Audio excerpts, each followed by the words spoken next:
بسم اللہ الرحمن الرحیم۔ شروع اللہ کے نام سے جو بڑا مہربان اور نہایت رحم کرنے والا ہے۔ جنت وہ جگہ جہاں کوئی غم نہیں، کوئی آنسو نہیں، صرف خوشی، سکون اور اللہ کی رضا ہے۔ لیکن نبی کریم صلی اللہ علیہ وآلہ وسلم نے ایک حدیث میں بتایا کہ 7 طرح کے لوگ ایسے ہیں جنہیں اللہ قیامت کے دن اپنے عرش کے سائے میں جگہ دے گا، جب کوئی سایہ نہیں ہوگا سوائے اس کے، اور یہی لوگ جنت کے خاص مہمان ہوں گے۔ آئیے جانتے ہیں کہ وہ 7 خوش نصیب کون ہوں گے۔ نمبر 1، عادل حکمران۔ حضور نبی کریم صلی اللہ علیہ وآلہ وسلم نے ارشاد فرمایا کہ وہ حکمران جو عدل و انصاف کے ساتھ حکومت کرے وہ عرش کے سائے میں ہوگا۔ وہ شخص جو طاقت میں ہونے کے باوجود ظلم نہ کرے بلکہ انصاف قائم کرے، چاہے گھر میں ہو، دفتر میں ہو یا ملک کے نظام میں ہو، اللہ اسے عزت کے ساتھ جنت میں داخل کرے گا۔ نمبر 2، وہ نوجوان جو اللہ کی عبادت میں جوانی گزارے۔ آج کے دور میں عبادت پر قائم رہنا کوئی آسان کام نہیں، لیکن جو نوجوان اپنی جوانی کو اللہ کی یاد میں گزارے، مسجد، قرآن اور نیکیوں میں وقت لگائے، تو اللہ فرماتا ہے کہ میں اس کے چہرے کو قیامت کے روز نور سے بھر دوں گا۔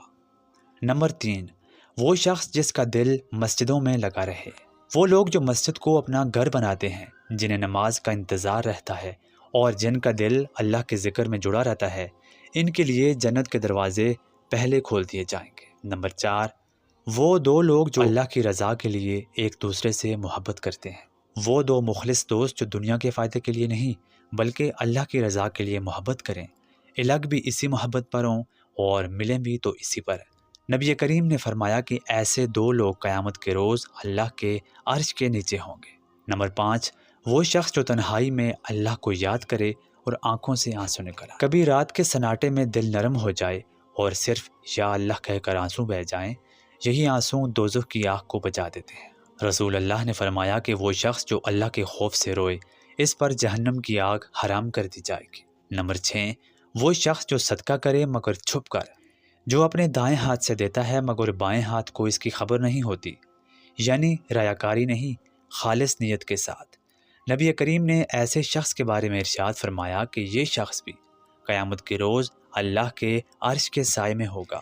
یہ ایک یاد دہانی ہے کہ نیکیاں چھپ کر کرو، کیونکہ خلوص ہی قبولیت کی کنجی ہے۔ 7واں شخص وہ ہوگا جس کو گناہ کی دعوت دی جائے مگر اس نے کہا کہ میں اللہ سے ڈرتا ہوں۔ جب کوئی موقع ہو اور گناہ آسان لگے لیکن دل کہہ دے کہ میں اللہ سے ڈرتا ہوں، تو یہی تقویٰ انسان کو جنت تک لے جاتا ہے۔ یہ ایمان کی سب سے اونچی منزل ہے۔ یہ ہیں وہ 7 خوش نصیب جنہیں اللہ جنت کی ضمانت دیتا ہے۔ عادل، عبادت گزار، مسجد سے محبت کرنے والا، نیک دوست، خالص دل سے رونے والا، چھپ کر دینے والا، اور وہ جو گناہ سے بچ جائے۔ اللہ تبارک و تعالیٰ سے دعا ہے کہ وہ ہم سب کو ان میں شامل کرے۔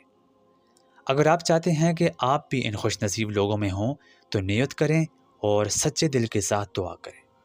آج کی ویڈیو میں اتنا ہی، ملتے ہیں آپ سے اگلی ویڈیو میں کسی نئے موضوع کے ساتھ۔ تب تک کے لیے اللہ نگہبان۔ اگر آپ کو یہ ویڈیو پسند آئے تو ویڈیو کو لائک کریں اور مزید اسی طرح کی ویڈیوز کے لیے چینل کو سبسکرائب کر دیں۔